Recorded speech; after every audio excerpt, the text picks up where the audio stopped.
സ്തോത്രം. പ്രിയപ്പെട്ടവരെ, ദൈവത്തിന് മഹത്വം, ദൈവത്തിന് സ്തോത്രം, ദൈവത്തിന് സ്തുതിയും സ്തോത്രവും ആരാധനയും പുകഴ്ചയും എൻ്റെ സർവകൃപാലുവായ ദൈവത്തിന്. ഒരു പാട്ടിൻ്റെ 2 വരികൾ ദൈവസന്നിധിയിൽ പാടുകയാണ്. നീ എന്നെ നാടത്തും പാതയെല്ലാം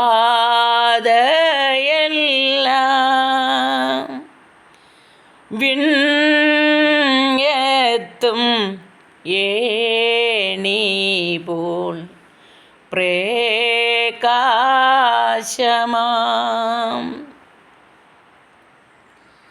ദൂതർ വിളിക്കുന്നേ നിന്നോടൻ ദൈവമേ, നിന്നോടൻ ദൈവമേ, ഞാൻ ചേരട്ടെ. ഹല്ലേലൂയ. യെശയ്യാവ് 54:13 വാക്യം. നിൻ്റെ മക്കൾ എല്ലാവരും യഹോവയാൽ ഉപദേശിക്കപ്പെട്ടവരും നിൻ്റെ മക്കളുടെ സമാധാനം വലിയതുമായിരിക്കും. പ്രിയപ്പെട്ടവരെ, ഹല്ലേലൂയ. സദൃശവാക്യത്തിൽ 14 ഇങ്ങനെ പറയുന്നു: യഹോവ ഭക്തന് ദൃഢധൈര്യമുണ്ട്, അവൻ്റെ മക്കൾക്കും ശരണമുണ്ടാകും. ദൈവത്തിന് മഹത്വം. ഞങ്ങൾക്ക് ദാനം തന്ന ഞങ്ങളുടെ ഉദരഫലമായിരിക്കുന്ന ഞങ്ങളുടെ ആദ്യ തലമുറയ്ക്ക് ഇന്ന് ദൈവത്തിൻ്റെ കൃപയാൽ അവൾക്കൊരു വയസ്സിലേക്ക് ദൈവം അവളെ നടത്തുകയാണ്. കഴിഞ്ഞ കാലങ്ങളിലൊക്കെ അവളെ ദൈവം പരിപാലിച്ചു. അവിടെ നല്ല ബാല്യകാലത്തിൽ, അതായത് 11 വയസ്സിൽ യേശുവിനെ രക്ഷകനും കർത്താവുമായി സ്വീകരിക്കുവാൻ ഞാൻ മോനുഷമോളെന്ന് വിളിക്കുന്ന, ഇപ്പോൾ പ്രിയാനിജിത്തായിരിക്കുന്ന പൈതലിന് ദൈവം തമ്പുരാൻ കൃപ ചെയ്തു. കർത്താവിൻ്റെ വേലയിലായിരിക്കുന്നു. ദൈവവചനം പറയും പോലെ ദൈവം ഉണ്ടെങ്കിൽ, സർവശക്തനായ ദൈവം കൂടെയുണ്ടെങ്കിൽ, കുഞ്ഞുങ്ങളുടെ കൂടെ ഇന്നത്തെ യൗവനക്കാരെ കൊണ്ട് അനേക മാതാപിതാക്കന്മാർ പ്രയാസപ്പെടുമ്പോൾ, ഭാരപ്പെടുമ്പോൾ, ഒന്ന് ഞാൻ പറയാം, ദൈവമുള്ള ദൈവമക്കൾ, അതായത് കുഞ്ഞുങ്ങൾ, യൗവനക്കാരായ കുഞ്ഞുങ്ങൾ യാതൊരു പ്രശ്നങ്ങളും പ്രതികൂലങ്ങളും ഉണ്ടാക്കാതെ തമ്പുരാൻ്റെ നാമത്തിൽ അവർ നിൽക്കും. പുകഴുവാനോ പ്രശംസിപ്പാനോ ഒന്നുമില്ല. പ്രിയപ്പെട്ടവരെ, ദൈവമുള്ളിടത്ത് സമാധാനമുണ്ട്, ക്രിസ്തു ഉള്ളിടത്ത് സമാധാനമുണ്ട്, സന്തോഷമുണ്ട്. നീതിമാൻ്റെ കൂടാരത്തിൽ ജയഘോഷയാഗങ്ങളുണ്ട്. ആമേൻ.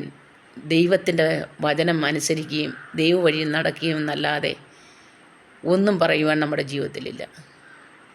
പ്രിയപ്പെട്ട എന്നെ കേൾക്കുന്ന ദൈവവൈതലേ സഹോദരങ്ങളെ, നമുക്ക് നമ്മുടെ കർത്താവിനെ നമ്മുടെ കുഞ്ഞുങ്ങൾക്ക് കൊടുക്കാം.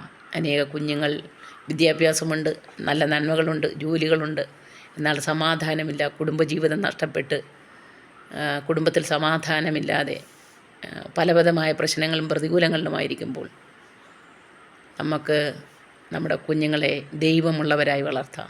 കർത്താവിന് വേണ്ടി അവരെ നിർത്താം. ദൈവം എല്ലാവരെയും അനുഗ്രഹിക്കുമാറാകട്ടെ. ഉപവാസത്തോടും പ്രാർത്ഥനയോടും ആയിരിക്കുന്നു.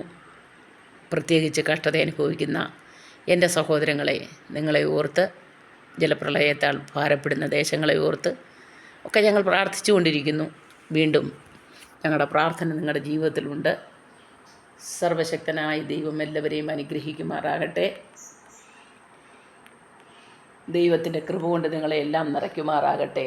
ദൈവിക സമാധാനം എല്ലാവരുടെയും ജീവിതത്തിൽ ലഭിക്കുമാറാകട്ടെ എന്നും പ്രാർത്ഥിക്കുന്നു. ദൈവം എല്ലാ മക്കളെയും സഹായിക്കട്ടെ. സർവശക്തനായ ദൈവമേ, സ്വർഗീയ നല്ല കർത്താവിനെ കേൾക്കുന്ന എല്ലാ മക്കൾക്കായും പ്രാർത്ഥിക്കുന്നു. പ്രത്യേകിച്ച് ദുരിതത്തിലായിരിക്കുന്ന ക്യാമ്പുകളിലൊക്കെ കഴിയുന്ന എല്ലാ ഞങ്ങളുടെ സഹോദരങ്ങളെയും ഞങ്ങളുടെ കുഞ്ഞുങ്ങളെയും, വിദ്യാഭ്യാസത്തിന് പോലും പോകാൻ കഴിയാതെ, സ്കൂളുകളോ കോളേജുകളിലോ ഒന്നും പോകാൻ കഴിയാതെ അനേക കുഞ്ഞുങ്ങൾ ഭാരപ്പെടുമ്പോൾ അപ്പോൾ അവർക്ക് ആശ്വാസമായി, തണലായി എത്രയും വേഗം പ്രകൃതിയെ അനുകൂലമാക്കി കുഞ്ഞുങ്ങൾക്ക് വേണ്ടി ദൈവം വഴി തുറക്കണമേ. ദൈവപ്രവൃത്തി വെളിപ്പെടണമേ. സ്വർഗം സഹായിക്കണമേ. ഞങ്ങളുടെ തലമുറയും ദൈവം അനുഗ്രഹിക്കണമേ. മഹത്വം അങ്ങേക്ക് യേശുവിൻ്റെ നാമത്തിൽ. ആമേൻ. സർവശക്തനായ ദൈവം എല്ലാവരെയും അനുഗ്രഹിക്കുമാറാകട്ടെ. ദൈവകൃപ നിങ്ങളോട് കൂടെ ഇരിക്കുമാറാകട്ടെ. ആമേൻ. ദൈവത്തെ മറന്നു കുഞ്ഞേ ജീവിക്കരുതേ, ദൈവമല്ലോ ജീവിതത്തിൽ നിന്റെ സർവവും. കുഞ്ഞുനാളിൽ പഠിച്ചതെല്ലാം മറന്നു പോയോ,